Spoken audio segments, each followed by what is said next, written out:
Michael Hayes with the Executives Association of Greater Phoenix and Momentum Hiring Solutions. Today, our business group is going to be doing a podcast with 3 of our members. Each one of them has a unique business. Some of them are similar and some of them are way dissimilar than what we're going to talk about today. So what I want to do is have our first guest introduce himself, give you about a minute about what he does, and then we can move on to the next one. Michael? Sure. Hello, everyone. I am Michael Sweet. I own Silver Rose Bakery with my wife, Priscilla Sweet. We've been in business for about 8 years now. Our specialties, we started off in the wedding cake world, was our claim to fame. We've done wedding cakes as small as a little single tier all the way up to something that's 7 tiers plus. Nowadays, we do cakes, desserts of many facets. We have a walk-in facility that we really have a lot of fun with. So, yeah. Did you do like a name change for that business, or did that just happen to fall in? Or did you look for a business that had this something similar to sweets? So I was going to consider ChatGPT, but that wasn't around back then. So I decided that, okay, I'm kind of into fantasy besides like being into business. I'll just do my own look up our coat of arms for the suite. Well, I don't think I'm even associated with that family, but they had a pretty cool little flower at the bottom of the coat of arms. I'm like, well, I'll just make that a silver run. We'll just do Silver Rose Bakery, and that was it. Great. Camille? Very interesting. Yeah, I'm Camille French. I am the owner of AmeriSource HR Consulting Group, and we are based here in Phoenix. We've been around for 15 years. We are a customized human resources administrative services for our clients. So we basically are an extension of our client's team, handling the day-to-day things around people, from HR, benefits, and payroll. We also heavily get into technology build-outs too for companies and making sure they're enhancing what their technology that they're using for their people, their HCM technology. So most companies come to us when they've lost some employees internally and need to have payroll processed and or need an HR somebody, whether it's interim or long term. We hope for long term, but we're a good interim solution as well. Okay, John. Hi everyone, I'm John Comedina. I'm a regional sales director for G&A Partners, and we are a PEO, and PEO stands for Professional Employer Organization, which is a kind of a special case for HR outsourcing, where we essentially divide up the responsibilities of being an employer with our small business clients. They remain the common law employer, so think care, custody, and control of the employees. So they manage the day-to-day stuff, and we come in as the administrative employer of record for payroll tax purposes. So we have a shared liability or skin in the game with our clients on their payroll administration, their payroll tax, some HR compliance, benefits compliance, and some risk management as well. I'm going to stay with you because I think we all kind of know what that means, but to boil it down for somebody else. So are you, so instead of hiring like a payroll and stuff like that and having people do that, are you replacing that, or is it, and has it a contract relationship? How does that work? Yeah, it's definitely a contract relationship that we call it co-employment. So we are both us as G&A and the business that we're serving are co-employing those employees. So we provide some technology on that side, and then also a support team to be able to run their business from an HR perspective. So we kind of look at it like a bolt-on HR department for a smaller mid-sized business, but there's still a need for them to have some people internally to be able to run the HR, because we're not the day-to-day managers of that team. That still is the responsibility of the business owner or that executive team. What's the sweet spot for companies that size? I mean, where does it make the most sense, and where doesn't really make any sense? Sure. So it's a wide range. I think that while it is a wide range, like we have some clients that have as few as 2 or 3 employees. My largest client has over 1,500. That's a very special use case. But for the most part, most of our clients are going to fall between 25 to 100 employees, essentially before a company is of a large enough size to have a dedicated HR professional inside their business. So that's the sweet spot for us, 25 to 100 typically. And how does that save me as the business owner money, time, and frustration? Could be a lot of areas. So because we are the co-employer for payroll tax purposes, the employees actually fall under our EIN instead of the business that they're working for. And what that does is it allows you to take advantage of the economies of scale of a larger business. So instead of being, a construction company that has, 25 employees and they're going out to try to find employee benefits for their employees, they're able to kind of jump on and onto one of our master plans for health insurance.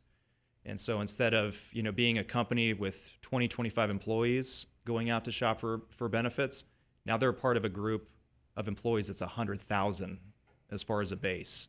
So we're able to pass through some of those discounts because just from the sheer volume of the number of employees that we have on employee benefits. So there's an offset there. There's an offset potentially in workers' compensation insurance, and then obviously, instead of having to hire a full HR team, they're able to leverage us. So saving some on the personnel side of things.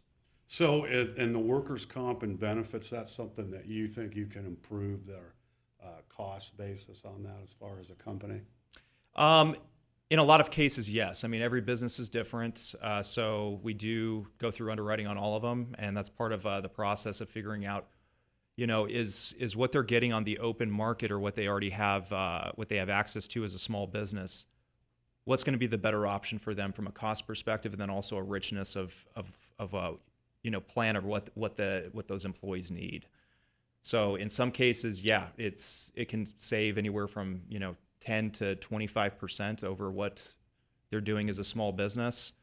And again, it's just case by case. So it really depends on the industry, depends on the demographics of their employees and all of that. And that's part of what our initial assessment is as we engage with the customer. Now, do you have people, what happens if I want you to do my payroll, but I want to do my benefits through X? I mean, is that a selection or is that possible? It's definitely possible. So we do have plenty of clients that that aren't on one of our master health insurance plans or not using our workers' comp, and we partner with life and health brokers and property and casualty brokers to provide those pieces to the business, and we help with the administration on those plans even if they're not sourced through us.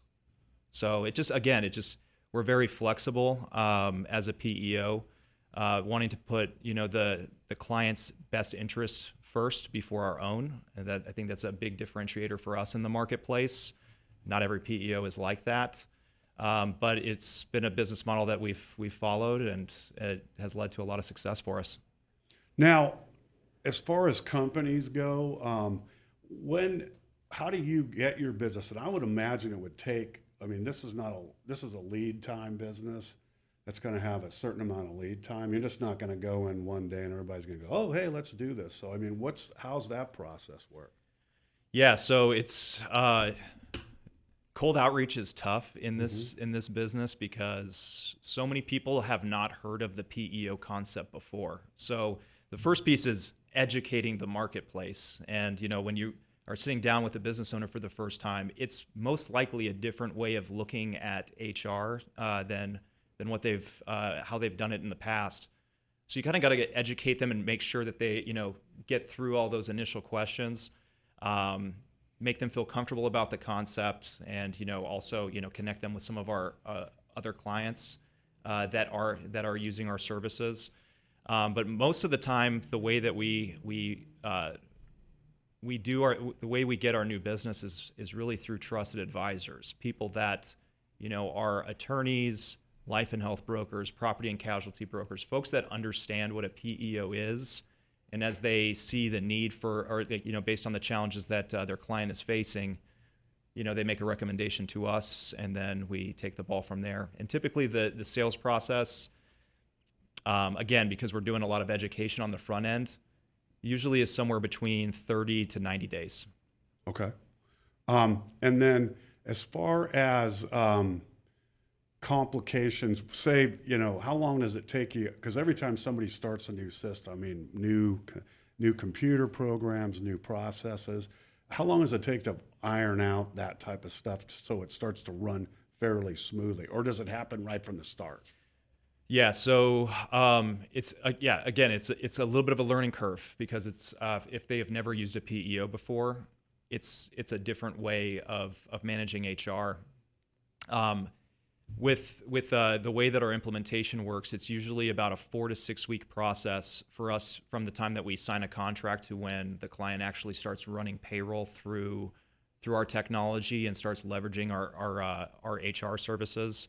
And so there's about a 3-month transition period where we're really in training mode with the client and their employees, making sure that they really are able to maximize the value of the various services that we provide, so that it's smooth sailing from there.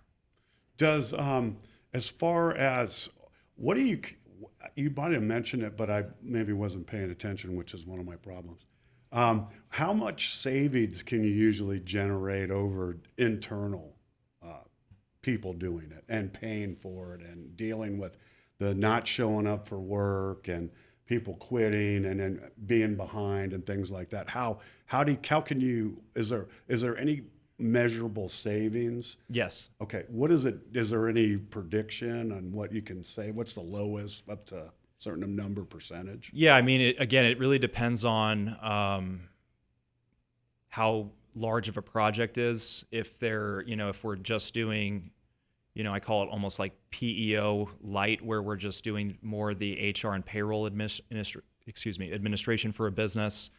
If we're adding workers' compensation insurance, if we're adding health insurance, employee benefits, I mean, the savings can be, anywhere from like 5% to sometimes like 30% over their current costs. So it's always, I'm sure you can do a what if ski for people if they want to take a look. Oh at yeah, I mean that's part of the process. Is again, it's a different way of looking at things. So we are always providing a financial proof of what the current what the current makeup of how they're running their businesses versus the solution that we're going to be recommending. So they're going to have a good idea of what the financial implications are with making the switch. Right. Okay. Because this is probably a good question for you. Oh yeah. What's the difference between us? What's the difference between you? Because everybody will throw, all of us, hiring, PEO, and HR all into one bucket. What's your main difference for what John does? And if you could extrapolate a little bit. We do. We get asked that all the time. Yeah, I know. I would say the main difference where John said that they need to have somebody handling the day-to-day stuff, that's what we do. We handle the day-to-day stuff. So, and where a PEO offers the technology to do everything, we don't offer a technology. We use whatever technology solutions our clients use. So we have clients that are with the PEO, but we handle the day-to-day stuff. So we do all the onboarding, offboarding of employees for our clients. We might be the one that is actually submitting everything to process payroll. We're double checking all the timesheets, and we're working with and auditing, making sure people are enrolled in benefits timely, and making sure that what they did enroll in is actually what is being deducted on their paycheck and is actually being billed from the carrier. So we're kind of the in-house section of that. And so a lot of our clients, they're probably more when you ask about the sweet spot, our sweet spot is probably the over 100, where they do have still an in-house HR person to do some of the strategy pieces of the HR, but don't want to get bogged down with the day-to-day stuff of everything that goes along with having employees. Everybody thinks like, talking about this stuff and like talking about accounting or stuff. People don't really care about it till something happens. Correct. So explain that a little bit. How do you take care of people? The hiring and firing is a big deal. Internal complaints against employees for, people acting weird or doing something to some other employee that becomes now a problem. So how do you work with that? So our team, every client we work with gets assigned a dedicated team. So they get to know their HR team, their benefit team, and their payroll team members. And so which benefits, I think, all of us because we really become an extension of their HR department. We understand, we meet their managers, we know the employees, they reach out directly to us. And so it helps when we actually can identify some trends for our clients that they're not even seeing, where we're seeing some ongoing behavioral issues. And maybe it's within a department, not just with one person. So we know that the manager actually we need to do some training with the manager.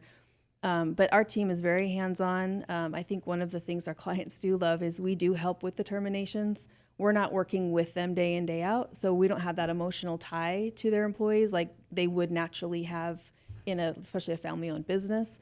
So I think that takes that pressure off of having to deliver that bad news. And so we work with them, and we do actually deliver the bad news. We draft up the severance agreements for them. We handle, if there is an internal situation, we investigate that with them. We come up with our recommendations. We help build out the performance improvement plans and really work with that team member to make sure that they get back on track. Now, we all know when you get hired, you get one of these things called a policies and procedures manual that people, they'll take it home and then they use it as a coaster. Right. Do you help with that? And why is it important that people actually maybe take a minute and read through it? We do help with that. And what we love to do is really understand the culture of our client and make sure they're not just getting a cookie cutter handbook, getting something that actually does have some interesting information for the employees. And it might even be in the way that it's delivered. We might give them an electronic version of something. We might give them a culture guide that isn't so detailed on all the laws of having employees, so that it is something that employees can look at. It's easier to read. It fits the culture. It speaks the language of the client. So we do get heavily involved in developing those for our clients. And you've been doing this for a while, so are complaints up employee-wise, or is it kind of the same, or do you see a pattern, depending on the economy and stuff like that, as far as when you get complaints about people? And sometimes I would imagine you get stuff that's really minor, and then you get something that's super serious. What's your opinion We do. on that? I wouldn't say it's like really up. I think it's just, it's just humans working together, right? So, most of the stuff are they're pretty easy just to sit down and it's just people not seeing eye to eye. It's understanding their behaviors, and the manager might speak in one way and not realize that person's just not receiving it the right way and feels like it's targeted to them, and they're taking it personal where it really wasn't a personal attack at all. So it's just really having that conversation, sitting down, helping them meet in the middle, learn how to communicate better, and go from there. So I would say that's the majority of what we do. We've had some serious ones for sure that we've had to really fully investigate, and involving maybe even like law enforcement as well. So we've definitely had some serious ones too. And then you said you work with an existing HR person, but what happens if I'm like, hey, I want to save that money and I just want to outsource all that? Yep, and we do have clients like that too, because one thing I've seen in the last couple of years is the turnover in the HR world and payroll world is really high right now. And so again, that's why we will get a call and they're like, can you start next week? Like, we just lost our person and we don't know what we're doing. So we've had a lot of that in the last 2 years, which has been good for our business. So we come in, so sometimes there's no HR, there's no payroll. We're trying to figure out what they were doing, what they did do, what is their processes. So we're having to quickly put together the processes for our team so we can take that off and make sure that nothing falls through the cracks. Well, and then how does the complaints probably up too? Because if you think about it, people are spending like a year and 1.25 years at a job. Mm-hmm. So I would imagine when you have all this turnover, this causes stress, because if somebody leaves, you don't have like plug and play in a small business for like, I can just go, oh, my payroll person left. We'll put Susie do it, or John, whoever. You just can't do that. It might take you 3 weeks to land somebody. So are you guys getting called in on like emergency fires like that quite often? Well, for me, frankly, like because of the time frame it takes for us to get an account set up, we're probably not going to be able to assist with those those fire drills. That's where, that would be, if I got that call, I'm sending them to Camille for that, because they can spin up way faster than what we would, because again, we're doing a full system conversion and changing the way that they handle employment. Whereas if they need a support person and they need it yesterday, Right. That's all they're where doing Camille is giving is. us Yeah. access. And That's you all would they do. you would be working with their existing, if Right. they were using QuickBooks, for example, you and their payrolls run through that, you would be able just to. We could. We don't Okay. like working with QuickBooks. That's a harder one to get into. But yeah, in any other payroll, any software. I mean, even if it's a G&A client, we can just get access to that so that we become that administrative piece of payroll for them. Now, let's talk to Mike over here, because he's sitting over here listening to this stuff. He's probably falling asleep. It's probably like going to the dentist or seeing a lawyer. Oh no, actually, I wanted to see, and I was going to ask you, Mike, if I could toss it back to the group. Yeah, go ahead. Yeah. All right. So we're going to look at Silver Rose, say 5-10 years out. We've got a couple locations now. Start with you, John. I have a few locations now. We're looking for doing something better with our technology. Now, right now we're just starting with Toast at the moment, so we'll say we still have them. Walk me through, and unless it's part of your NDA process, but walk me through again, like going with you guys. What's the benefit for me there? I have a bunch of locations. Some of these locations are franchise locations, but how do we work?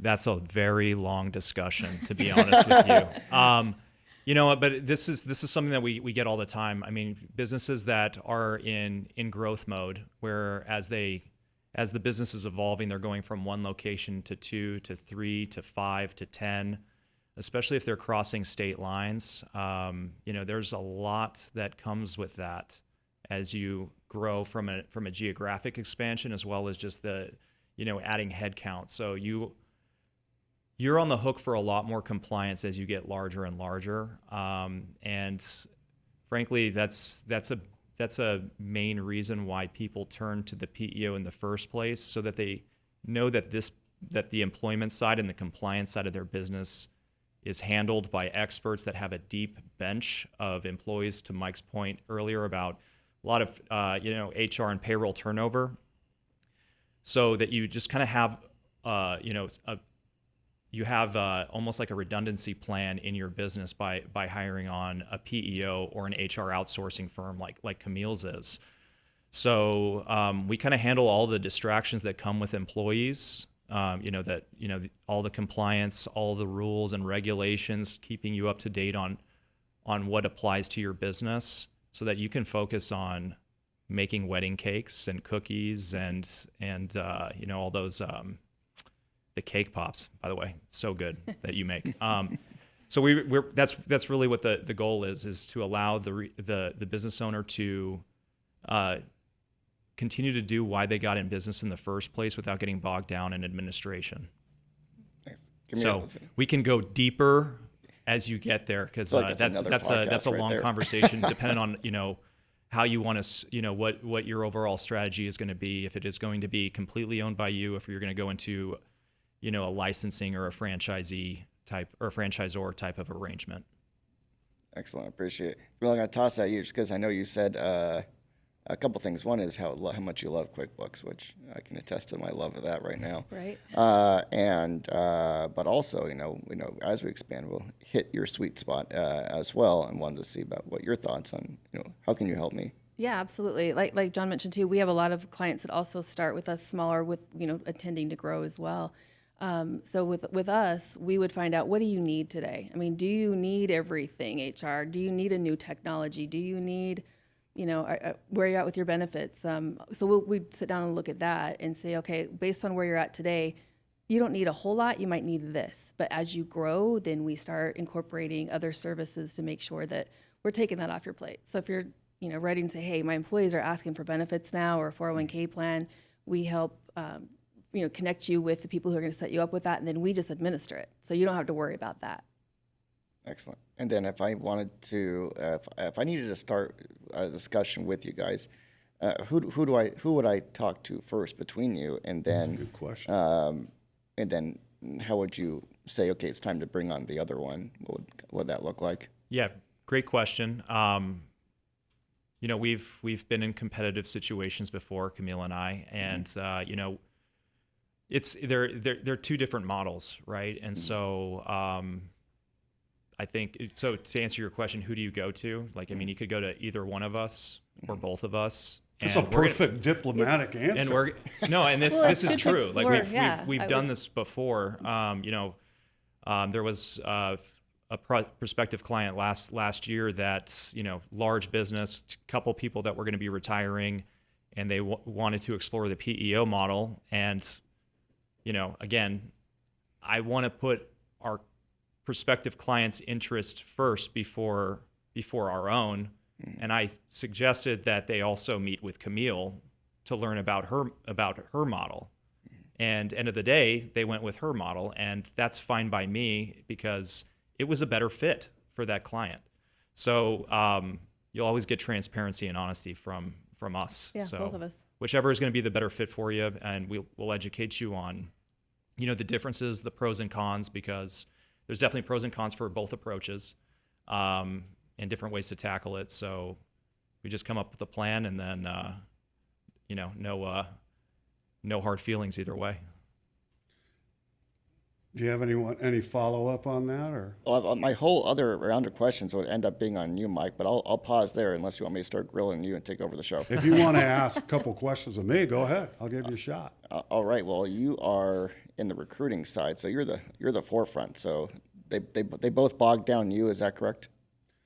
Well, I can tell you, when I had my staffing company, you had to do all this stuff. When you do straight recruiting for retainer or hourly deal, you're only doing the interviews and referring them to the customer, and then they'll do an interview and make the decision. So you don't have any of this stuff anymore. But when you have a staffing company, you might have 100 temps at 15 different companies, and there's a lot of action going on as far as this type of stuff, payroll issues, HR issues. And I can tell you, if you don't spend the money, you might spend the money for 10 years and just go, oh my God, this is a waste of money, until you have a problem. And then if you got your ducks in a row, people go away. They go, oh, well, this is, these guys have been buttoned down. They're doing interviews. They've kept up on the laws. They haven't done anything that's really aggressive toward whoever's complaining.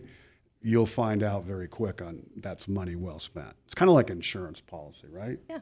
Yeah, and I would add that it definitely plays into M&A, where if you're planning on selling your business at some point, it's good to have the HR processes buttoned down, because that's going to be important to the new ownership or potential buyer, and that'll get addressed during due diligence of, are there any HR surprises or compliance surprises that we need to know about?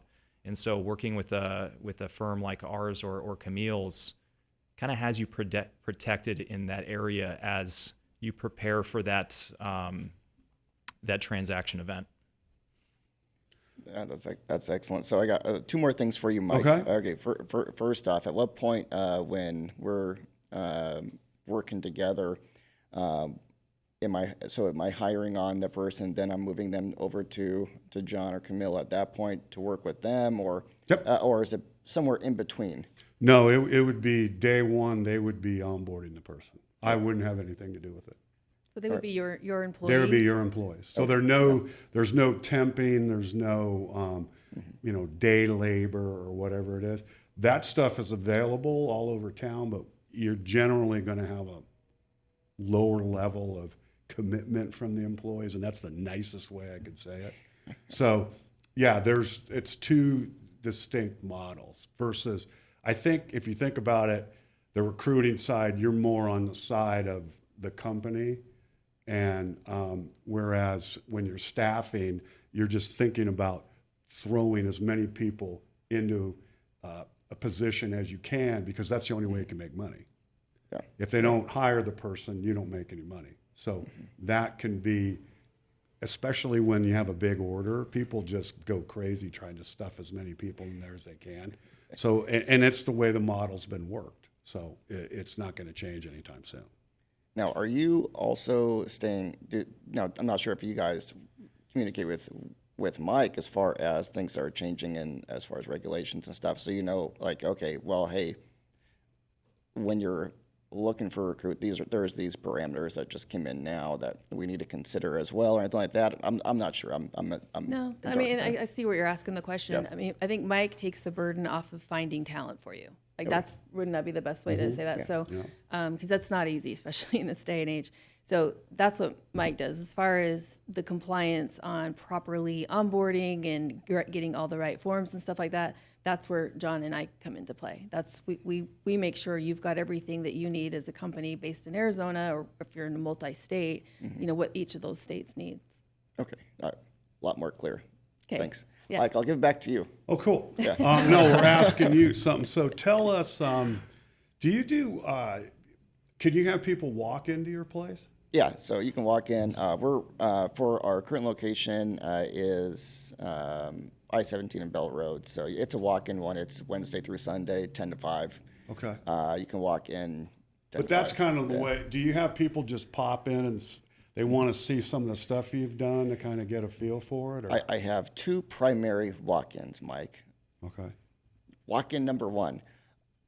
Oops, I dropped the ball on getting a birthday cake. Do you have anything I can get right now? And we are going to be working on that process to make that become a reality, because that's unfortunately a big problem in Arizona.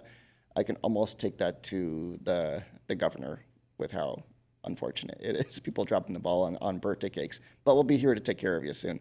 The other ones here, I need a sweet treat, and I'm desperate for something. I have to get sugar in my belly. And Wow. and they come in and Do they come in all shaking yeah, and stuff? Yeah, so they're shaking like you shake after the sugar, they shake before the sugar. Yeah. And you've got a good variety of cake pops right there for them. So I have you've got 55 the different best cake options. pops Thank you, in Arizona, thank you. Yeah, thank you so much, and appreciate the compliments, John, as well. So yeah, so 55 different cake pop flavors, and then 4 desserts, and that guests can come in and they can choose what they want. We'll make it right there for them. What, tell us about, because the wedding cake thing, when you see these things, they're massive. Yeah. And the construction and the deconstruction and all that. Yeah. Tell us how complicated that is. Not. It's super easy. Anyone can do it. No, it's a workout. I'll tell you what, I'll walk through my very first stacking a cake. We just talked about the hands shaking and body shaking nervousness of stacking cake, because we stack cakes on site at the venues that we're delivering to. So I'm picking up the cake and with the handle, and here's the cake. I got to put it on top. Oh, it landed perfectly, thank goodness. Yeah, it gets nervous, especially when it's like, we're coming in April already. We had a 100+ degree weekend. Yeah. And it's a buttercream cake, so that buttercream and heat are not fans. They don't play well together. So that thing wants to drip apart. So you have to stack it so it doesn't start to smear. And it takes skill to know how to do that, especially when in that case it was like a 5-tier cake that I was doing as well. And so you got to build it, then you got to take it apart, or do you just build the parts and then take it out to the? So we build all the tiers. So just for all the viewers out there, it is layers and tiers. If you ever go to a bakery and you speak about layers, they're thinking about what's on the inside of the cake. That's your layers. So 3-layer cake or 2-layer cake, or like grocery store is a single layer cake.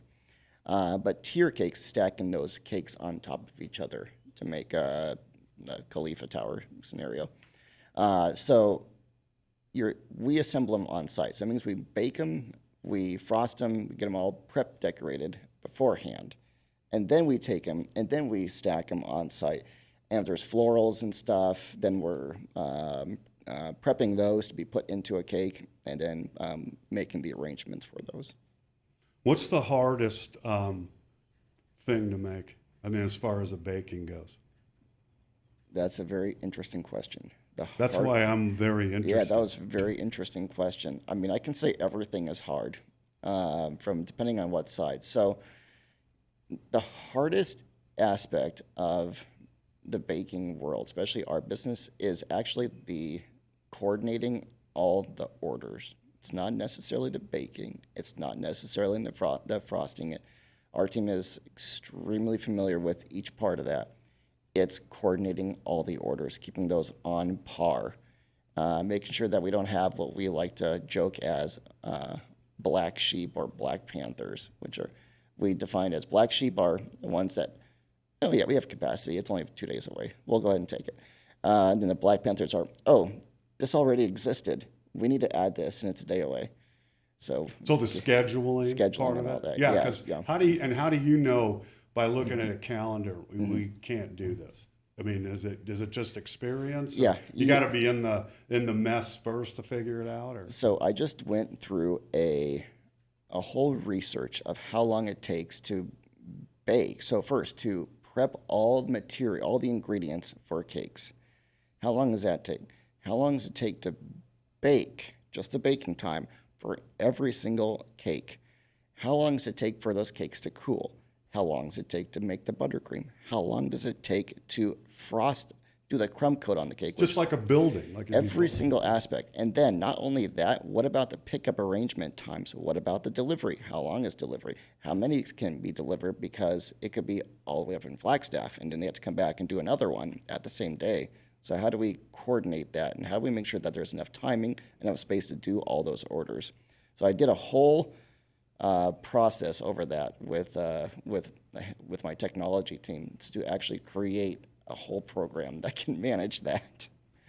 Well, is that like a proprietary software? Like what? Yeah. Like how do you do that? So we just launched it for guests to actually build their own wedding cakes on their own. They even have to Right. contact us at the weddingcake.store. You can check that out. But on the back end, the admin side, that has a scheduling aspect that allows for that. So they can go on there and say, okay, my date's this. I'm doing a 4-tier, and it'll say, sorry, we can't do it. Oh, Based on capacity, the bakery will not be able to do it. Oh, so it has your schedule already. Has in. the- that probably already saves built you a in. lot of time. Yeah.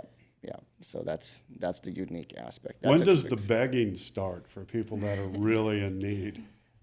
Usually when their baker bails on them. Does that happen quite a bit? Yeah, we'll get a few of those a week. Yeah, it's a baker's bailed on me. Hey, the baker got sick, or hey, the worst one is the baker decided to go on vacation and didn't want to do any of the orders for that week. And these are usually, and nothing against the folks in the cottage bakery world. They're great people. We have a lot of buddies there. And those are folks that work from home essentially. We started there, so we have tip off to all of them who are trying to get to that next level. That's a workout, but it can be a struggle. So, and then there's ones where, hey, the cake fell. We need another cake ASAP. Okay, how about a little one? Wow, that's some stress right there.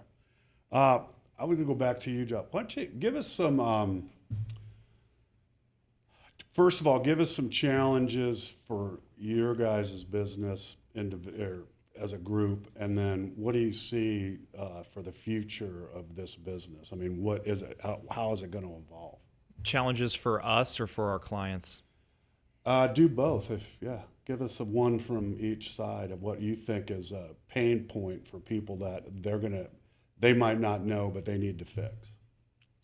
Sure. So I think a lot of people come to PEOs for health insurance reasons because they have caught wind that there's some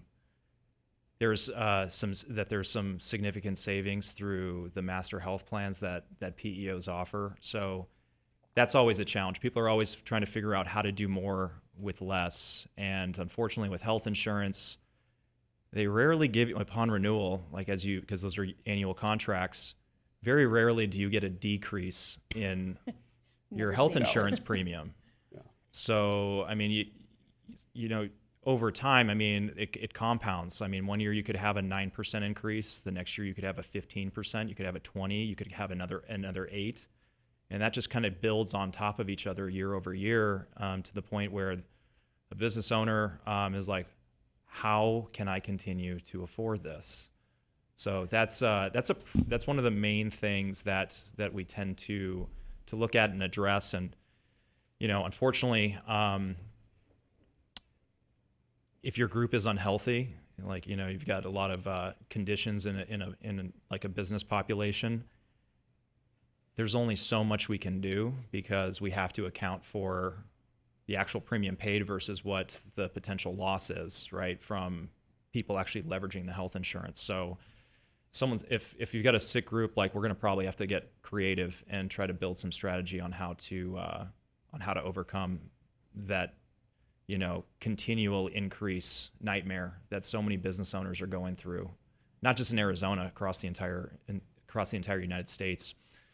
And I guess really for us, that's also a challenge, right? Because we have the same issues. And so, and what I mean by that is, as you bring on a lot of different groups with a lot of different demographics, we have to protect the integrity of our health plan too, to make sure that we're not having giant increases across 100,000 employees instead of a group of 20 to 30 employees.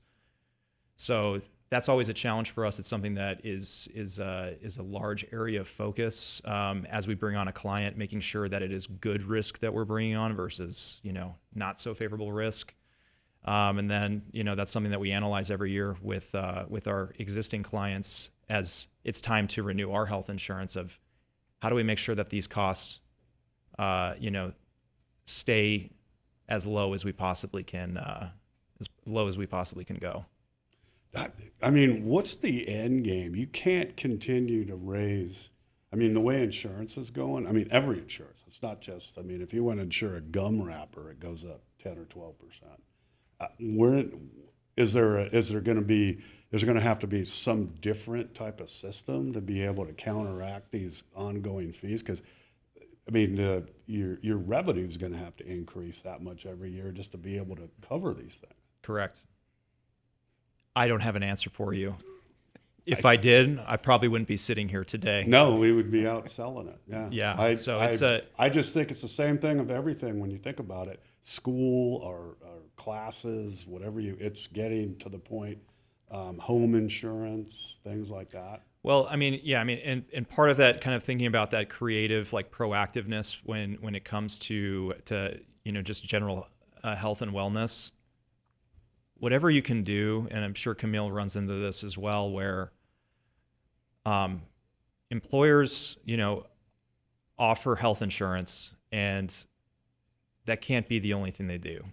They gotta have some proactivity, come up with different ways to make sure that their employees make their own health and wellness a priority, because it takes an entire population to help shoulder that burden. And make sure that the increases aren't outsized. And obviously, a lot of folks have, end up with health conditions that are completely outside of their control, and there's nothing you can really do about that. But what are the employees doing today to, manage themselves as well as their dependents, and make sure that, they're putting their best foot forward from a health perspective, and trying to build some, like, incentive programs and things like that, whether that's doing, like, walking challenges as a company, or just overall health initiatives, and just trying to layer in other things outside of just health insurance, so that overall you have healthier employees, and then hopefully that helps you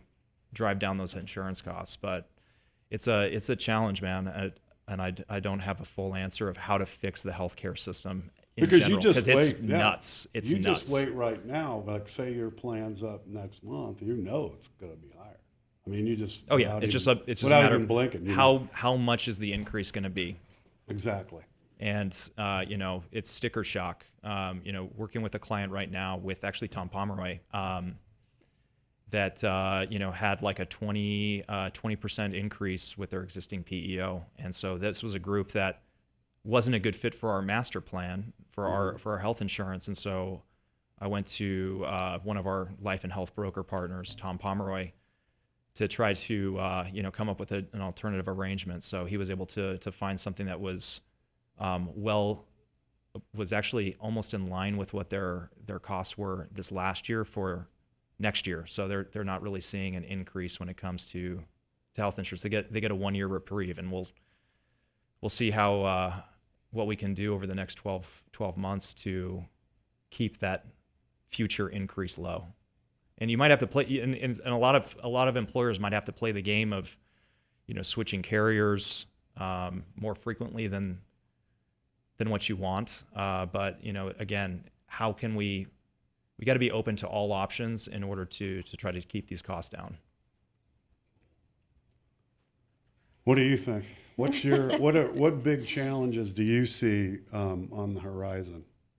Not relation to health insurance, because Well, you can comment about the health insurance. We could first. talk about that for like 6 beating hours. a dead horse. It is beating a dead horse, but I mean, Yeah. you're probably seeing the exact same thing. Yeah, I think increased cost in labor. I mean, I think we see Labor's huge too. Yeah, and I don't know what happened during COVID. I feel like companies got afraid, so they increased everybody's pay or hired people, paying them more than what they've really have the experience worth. So I think that's a big challenge now that companies are finding when they're interviewing people and what they're demanding in pay. So we're seeing a lot of that, which that's where we both come into play to say, hey, we're going to give you a whole team, for what you would probably hire one person and hope that one person really does have the experience in all the areas that you need in HR.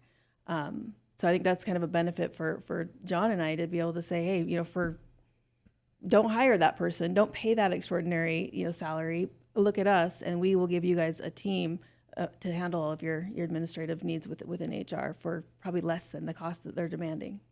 Well, you're right, because in Phoenix now, when somebody tells me, what's the hourly, and it's $20 an hour. Yeah. I mean, if you're not 20, you're getting zero. And that doesn't mean that 20 is not the Rhodes Scholar. 20 is the bottom of the class person. So it's interesting when people go, well, I'm advertising this job for $18 an hour. I go, well, you're not going to get it. Right. And so it's irrelevant what the minimum wage is, because I've never had a job that was even close to minimum wage. So do you see employee costs, or as far as hiring, do you think it's going to go up as far as cost to hire people with all regulations and BS and insurance? Is it going to continue to go up, or do you think it's going to level off, or you need like a recession to fix that? Gosh, I don't know on that one. You already have the cost because it's a high turnover right now too, and we're trying to, within our clients' technology solutions, come up with ways to show them from a dashboard view, like really what their true cost is with their turnover, and how do we help retain your employees. So that's something we're trying to give that to them without them having to drill down to all the numbers. But that alone, that's a cost. And when you have high turnover, and the training and the cost of hiring employees and them leaving again, and Loss of productivity. Yeah.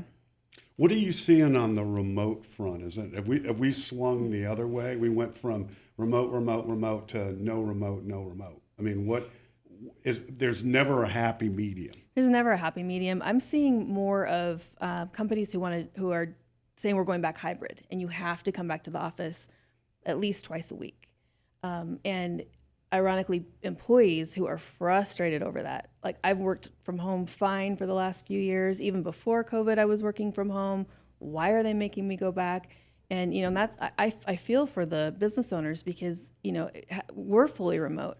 And it's a struggle for us, because that face-to-face interaction helps build your culture.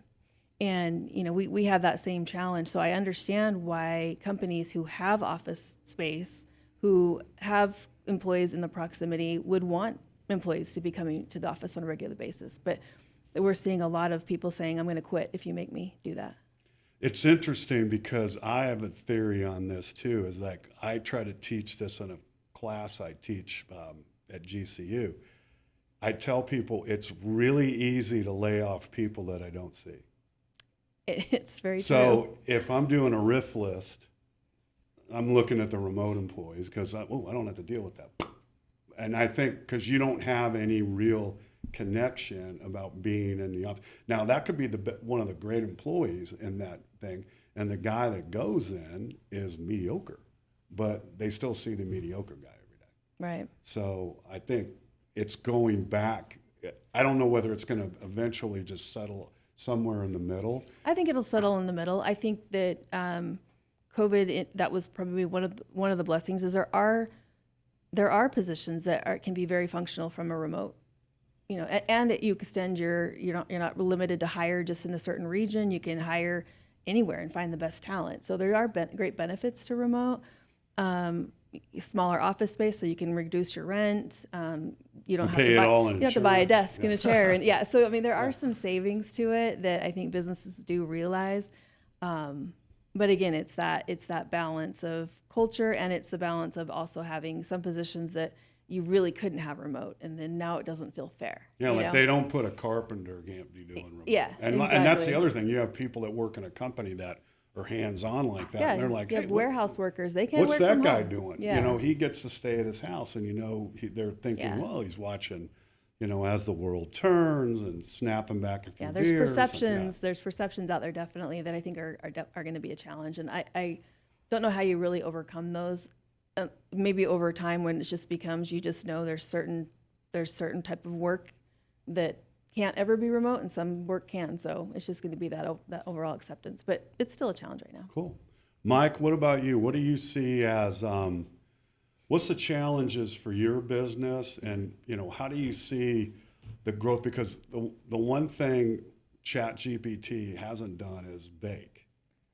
Not yet. It's done tons of other stuff, but Yeah. these manual jobs and stuff that you actually have to make it's a lot harder to do. Give us a little peek into your deal. I've thought about the how ChatGPT could take care of the baking side already. So, but I'm happy to report that all of my staff are doing just fine and happy working at the bakery since the start. So that's good news there.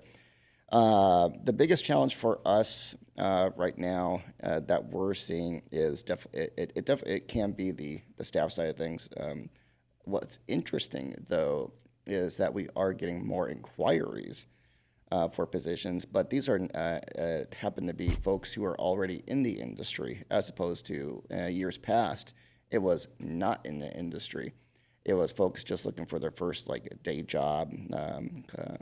High school student looking for weekend stuff, but folks this time who have been in the industry for a while that it's either a career change, particular type of baking, or they just want a different challenge or something like that. For us, it's because we're a growing business. Really, it's how do we scale up so that we can start offering those opportunities, because these are all fantastic people who want to bake, who want to become decorators, who are decorators, and that's created things like you guys met our new administrator this morning. That's part of her whole role is helping us to scale so that we can make that happen. Also, for us, we're a little bit different. We're a small business, so getting the name out there is the biggest challenge. We're not exactly in a high traffic area. We strategically chose the spot we're in so that people would not find us originally was the idea. But turns out that people do want to visit a bakery. We learned kind of the hard way of that. So now we're pivoting the other way. How do we really get people to come visit our bakery? I got the special challenge of introducing the idea to my partner, my wife. Hey, what if we also, while we're trying to get this one going, let's go ahead and start the next one. So we have another concept that's up and coming. I'll be shooting that announcement out in the next couple of months. But so that'll be a lot of fun. But Mike, I wanted to at least share with everybody with all that happy news about the jobs and stuff, but that we are literally trying to establish joy in the world, Mike. And you had mentioned earlier about the recruiting aspect, and about passing on the baton off to Camille, to John, after the person's hired. So I was like, okay, well then what's Mike doing? Well, Mike is actually he's on the beach, and we need to make sure boy. that Mike remembers that Oh my God. he is on the beach, but that we are still here and we're thinking of him, and that we bring joy to the world. Oh, Look at wow. Look at that. That is nice. So we have your beach make me towel to hungry take being with on the you on beach. vacation. That's after really all those good. I might hires. just use that in my house and tool Walk around in there around. while I'm vacuuming in my flip-flops. Gail would love that. That's great, super great image, great. Mike. Thanks. Thank you. Any last words? I don't think so. Happy to be here, man. Thanks for hosting us You're today. welcome. I think what do you think? Feel pretty Yeah, no, comfortable? I think this was great. I think the one area we didn't talk a lot about, I'd love to mention, is just how we do help enhance the technology that our clients use, because we do find that the more information they can have about their organization, about their workforce, the better. So that's one thing that we launched even during COVID, when people realized that they were using paper still to onboard people or filling out forms, and so we've helped them move to more of a technology based where their employee documents are housed, and certain data, even personal data. What's their favorite food? What's their this? So that it can pop up. Your birthday's here, and they love cake pops. So those kinds of things. So that's one thing I wanted to add is we have a huge passion for that. So the other thing is I'm sure you guys are available to do what used to call them look-sees. Hey, look at my program. Mm-hmm. Tell me if you can help, and then tell me if you can help, or tell me. Yep, oh, we man, do that you all need- the time. You need a lawyer, not me. We do that all Yeah. the time. Companies who call us frustrated that they feel like their system's broken, or felt like they should have gotten more out of it for what they're paying for it. And so we'll go in and take a look at it and provide recommendations and a roadmap and help build that out for them. Do you think let's just say you're even happy with somebody's service. It doesn't hurt to have somebody get checked out. Oh, absolutely. Yep, we both agree with that. Yeah, Yeah. absolutely. Yeah, that's where it always starts. Is we got to learn about your business. You got to learn about ours, and can our solutions address the challenges that you're facing today, or the challenges you think you're going to face in the future? Or maybe you don't know what the challenges are. Yeah. Maybe the worst thing you don't know is the most dangerous. Well, yeah, and also because in PEO we handle so many different things for businesses. Sometimes folks think that we do one thing and we do something entirely different. That's some of the referrals I've given you is they think that we are recruiting, Recruiters, yeah, I get asked which that all the which happens frequently, and it's like, well, okay, that's what you need. All right, time out. I'm not the guy, but I know a guy for you. So, it always starts with a discovery call. We got to learn about each other and see if it's a good fit before we take a next step. Because one thing that we don't have any of us is more time. So we don't want to waste our time. We don't want to waste theirs. Especially with your twins coming. Yes. We had to make sure we got that. Throw that He just in there. announced that today, so we know he's going to be busy. Yeah. Very busy. First of all, I want to thank you guys for coming in. It was a really good discussion. I think you guys really simplified that business because, I've heard it before, but other people don't get it. And probably half the people in the group should watch this just so they get it too. And then, if you want to do something great for HR, buy people food. That always solves a lot of problems. What, Mike?